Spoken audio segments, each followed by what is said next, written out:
Hello, and welcome to the Once Again podcast. We are your hosts, Ashley and Jason. In this episode, we'll be looking at the 2000 Disney Channel original film, Mom's Got a Date with a Vampire. This is a special episode celebrating the spooky season, so email a stranger on the internet so your mother can get a booty call, con your friends and treat your loved ones like objects, hope Lizzie McGuire's dad can help your family out, and enjoy this episode. I thought you might like that one. So good. Yeah. Mom's Got a Date with a Vampire is a 2000s comedy horror film that aired on the as a Disney Channel original movie. It premiered Friday, October 13th, 2000, on Disney Channel during the Zoog Disney afternoon block. Okay, directed by Steve Boyum, story by Lindsay Nathans? Yeah, I think so. Yeah. Teleplay by Robert Keats, produced by Don Shane, Michael J. Nathanson, Clifford Alsberg, and Bettina Viviano. Edited by Alan Cody. Music by Christopher Brady. Production company Upstart Entertainment. Distributed by the Disney Channel, or with a runtime of 85 minutes. Starring Caroline Rhea as Lynette Hansen, Matt O'Leary as Adam Hansen, Laura Vandervoort as Chelsea Hansen, Myles Jeffrey as Taylor Hansen, Charles Shaughnessy as Dimitri Denatos, and Robert Carradine as Malachi Van Helsing. Very nice.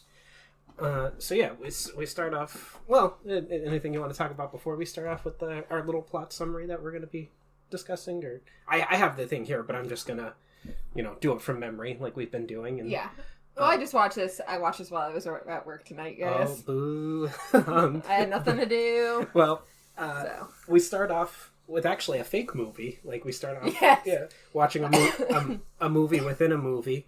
I do have to say, I really enjoyed this movie. I had a good time with it. I don't understand, though, why they made so many Dracula references. Why not just have the vampire be Dracula? I know. Like, we made all those references and then it didn't, go anywhere. But we had a Van Helsing. We did, exactly. We didn't have, even if it's not, Vlad Dracula, why not Dimitri Dracula? Yeah. Why Denatos? We have a Van Helsing, like you said. He says at dinner that he doesn't drink wine, Dracula wine. There's a couple other things too, but it was just he calls out, when he hears the wolf howling, he says, "Oh, listen to the children of the night, the music that they..." I'm like, why all these Dracula references and him not actually being Dracula? But we start off watching a fake movie, which the music for it was actually kind of creepy. I got to give them, I was like, oh, they did a good job with this. And it gets revealed to us that Matt, the older brother, middle child, though, I think, of the family, is sitting there. He's a horror movie fan, and his younger brother, Taylor. Oh, yes, Adam and Taylor. Yeah, I said the actor's name because I have the list still there. But Adam and Taylor are sitting there, and Taylor is not supposed to be watching it, but he's hiding behind the couch watching it and everything. And his mother... I'm trying to remember. His mother's on the phone, and his mother comes home basically, and is like, "Wait a minute, why are you watching this? You're too young." Yeah, and so Adam's one friend scores them tickets to backstage passes actually to the Headless Horseman concert.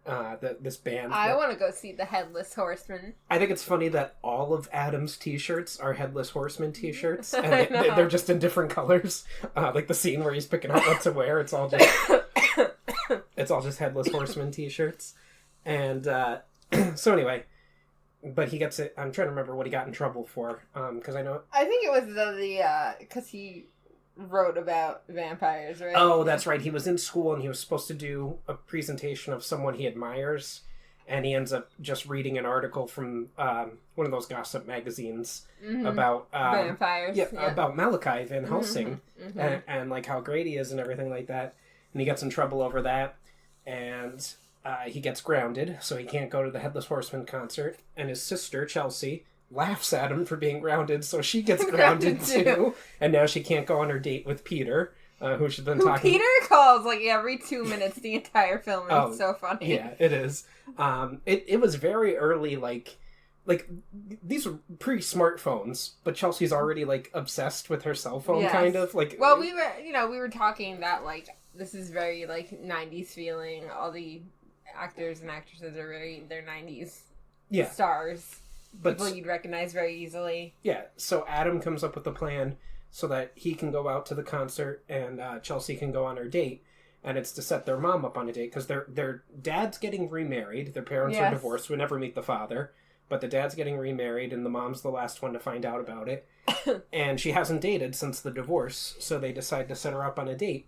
That way they can go do what they want to do because their mom will be out on a date. Exactly. And so Adam finds a listing in the back of the magazine that he was looking at, I believe. Yeah, and he emails. He emails the person, who turns out to be Dimitri, and we hear an evil cackle from him because he rises from his coffin and sees his new email and everything. And then they go grocery shopping. Yeah, because they agree to meet him, like, at the grocery store. Yep. And while they're there, it kind of implies the guy who turns out to be Malachi. At the beginning, we're like, oh, this guy's kind of creepy. Like, what's he doing and everything? But Dimitri ends up ramming his cart into Lynette's cart, and they're flirting, and Adam's like, "Oh, come on, Mom, we got to go meet this other guy." and the sister's like, "Yo, shut up, don't Mom's you see flirting. You see what's Let happening. her flirt with this hot man over here." Yeah, and I gotta say, I don't think Dimitri did anything wrong in this movie. Like, literally, it's only because he's a vampire that he's the bad guy. Like, he meets this woman, the single mother with 3 children. Yeah, treats her well, and is literally going on this great date. Minus the fact that he basically wants to make her immortal and make her, like, his vampire queen. Yeah, he's like, I'm gonna take you out. We're gonna do everything you want to do. Have a great time. Like, I don't want to go to this country bar, and I don't want to go to the fair, but that's what you want to do. We'll do that. And so anyway, as they're leaving the grocery store, the youngest son, Taylor, sees him turn into a bat. Yeah, a giant bat and fly away. So, later on, he's pretty much just like, guys, I think Dimitri's a vampire. And at first, the other two are like, okay, crazy boy. Yeah, it's because you watched that scary movie about vampires that you're not supposed to watch. Like, and eventually they do come around to like, Mom, we did set our mother up on a date with a vampire. Yeah, they go to the restaurant where the date's happening. Dimitri does the spoon test. I know, it's so funny. To prove that he's not a vampire. He can balance a spoon on his nose. I guess it wasn't a silver spoon, luckily. But yeah, I didn't even think of that. as Adam's leaving, he sees that Dimitri has no reflection in the mirror of the restaurant. And he turns back and looks at him, and Dimitri reveals his vampire fangs as he's waving goodbye. Like, he says, "Oh, bye-bye." And like, so now Adam knows that he's a vampire. He takes Taylor home with the sister. And they drop off Taylor with the babysitter, and he's like, "Yo, we got to go back." He's like, "That guy really is a vampire, and we got to stop it." And the sister doesn't believe it either. Still, until like later when she sees him have a freak out, and then she's like, "Oh, yeah." Dimitri walks up a wall. He gets kicked out of the country nightclub that him and Lynette go to. Which Lynette does not react to him getting kicked out at all. Well, she's busy singing up on stage. Guess. Yeah, but wouldn't she see it happening from afar? The lights on the stage, and they were blinding. You're making a lot of excuses here. She was living her best life at that moment, But so, at any rate, the sister sees him walk. Well, and he also like destroys their bicycles. Yes. With his bare hands, and he walks up the wall, and so now Chelsea's on board. And they're like, we got to stop him. He takes the mother to a fair. They're trying to find him. This is also when it gets revealed to Chelsea that Adam promised... I can't remember the guy's name. Duffy? Or was that his friend? Yeah, something like that. I can't... promised that his sister would kiss him for the backstage passes, like the tickets. Like go on a date, yeah. Yeah. And kiss him, specifically. Yes. On the lips. Yeah. And...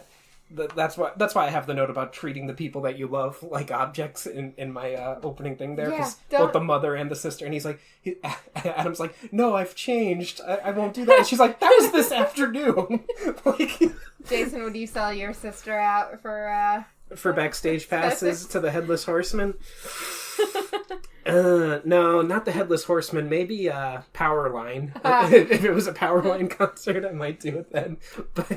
But keeping it within the Disney wheelhouse. Yes. But at any rate, Dimitri takes Lynette back to her house, which he did mention that he owns this castle thing, which it's actually that same mansion that we've seen in other movies before. I've mentioned I can't remember what movie we watched that had it in it, but it's this mansion. It got used in Smallville, which oddly enough, Chelsea, her actress, was on Smallville as well. It's Lex Luthor's mansion on Smallville. It's the X-Men mansion in the X-Men movies. It's this palace castle, I can't remember, in England that I've mentioned it before, that from the fort, whether you film it from the north side, south side, east side, or west side, it looks like 4 different buildings. So that's why it gets used a lot in movies and TV shows, because it can look like a different building from different angles and everything. But they go there to stop Dimitri from turning their mother into a vampire, which at this point she's under his thrall. He's hypnotized her. And meanwhile, while all this is happening, Taylor teams up. He calls Van Helsing. Yes, calls Van Helsing. Yeah. Van Helsing shows up and it's like, hey, and then Van Helsing doesn't want to take him, but then he does end up taking Taylor with him. Yeah. And they're going to stop Dimitri as well. And it all culminates at the house. Dimitri has the mother under the thrall and the 2 kids. Van Helsing shows up. Dimitri takes care of him, like knocks him out. And he's gonna bite the kids, I believe, and turn them into vampires. But they're calling out to their mother. She wakes up and punches. Because true love will save you from a vampire thrall. Yep. And she punches Dimitri. He falls into his coffin. Van Helsing wakes up and uses a nail gun with silver nails. It's so funny. Yeah. And he gets them trapped in the coffin. And then he says, well, I'm going to send him to my place in the South Pole during... For now. Yeah, and then it'll be up in Norway during summertime. So, he's constantly surrounded by the sun and everything. So they don't actually kill him. And the movie ends with him, saying, hey, come on, guys, let me out. Come on. And then Lynette's clearly flirting a little bit with Van Helsing at the end, too. Yes, it does. You help me save me and my kids. Yes, her final line is saying, I date, just not vampires. And then they all go back to the Hansen house for breakfast. The pancakes with chocolate chips in them. So anyway, that's the summary of the movie. I enjoy it. I think you enjoy it too. It's that cheesy kind of comedy that's just too good. I have a bit of trivia on it here. The first bit was a bit of controversy. After the film premiered on Zug Disney in 2000, Disney received many complaints about a shot in which Dimitri licks his lips while looking at the family dog, presumably because he was interested in feasting on it. This shot was removed from subsequent airings, and as of 2010 is not available on any DVD or VHS release. Despite its Halloween theme, Disney opted not to show it in October of 2010. It had not been shown until this time.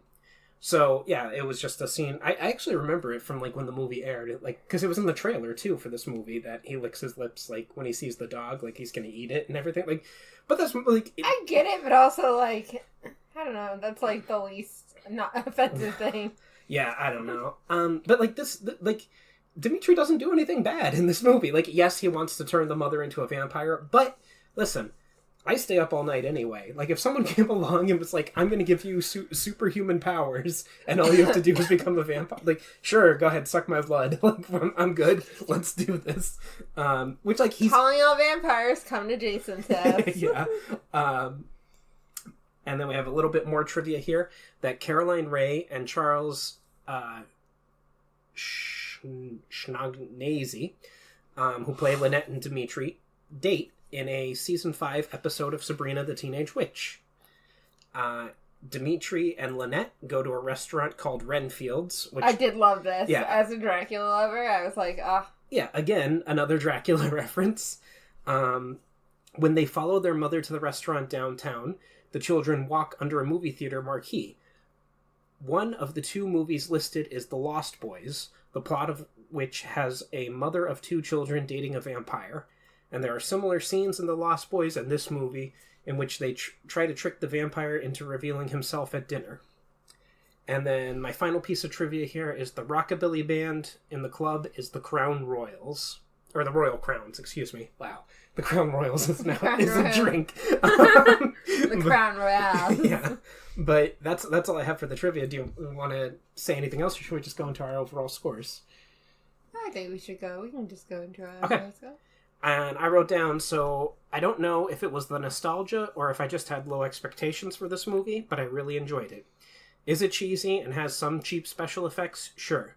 It has a lot of the same problems with scripting and acting that we've criticized other DCOM movies for having, but for some reason it just works for me. I genuinely laughed at some points of the film, and the music was shockingly good.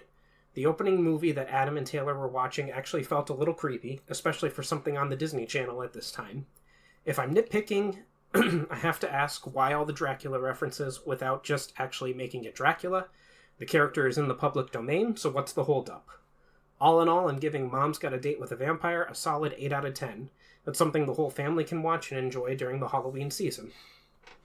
I definitely like this movie. I feel like I went into this thinking that I was not going to enjoy it so much. Like, I just thought it was going to be one of those old DCOMs. I thought it was going to be like Twitches, where it's like, I could go without it, you know? But I enjoyed it a lot. I think, you know, like you said, the script and acting isn't necessarily the greatest, but for a DCOM movie, it's pretty good. And I think it's enjoyable for a lot of people. I think if you haven't watched this ever, or haven't watched this in a long time, like, maybe this is the Halloween season to go watch it. Like, I think it's a good one. And I gave it an 8 out of 10. Agreed. All right. Well, this has been the Once Again Podcast. Any questions, comments, or critiques can be addressed to our email at onceagainpod@gmail.com. Follow us on our social media accounts, Once Again Pod, all one word, on X, although I don't know how much longer we're going to be on X for, and Instagram. Catch us over on Threads eventually. Yeah. If you'd like to contribute to the podcast, we have several tiers available on patreon.com/onceagainpod. As always, a like, follow, or share would be greatly appreciated. Thank you and have a wonderful day. And remember, we will entertain you. We will always entertain you.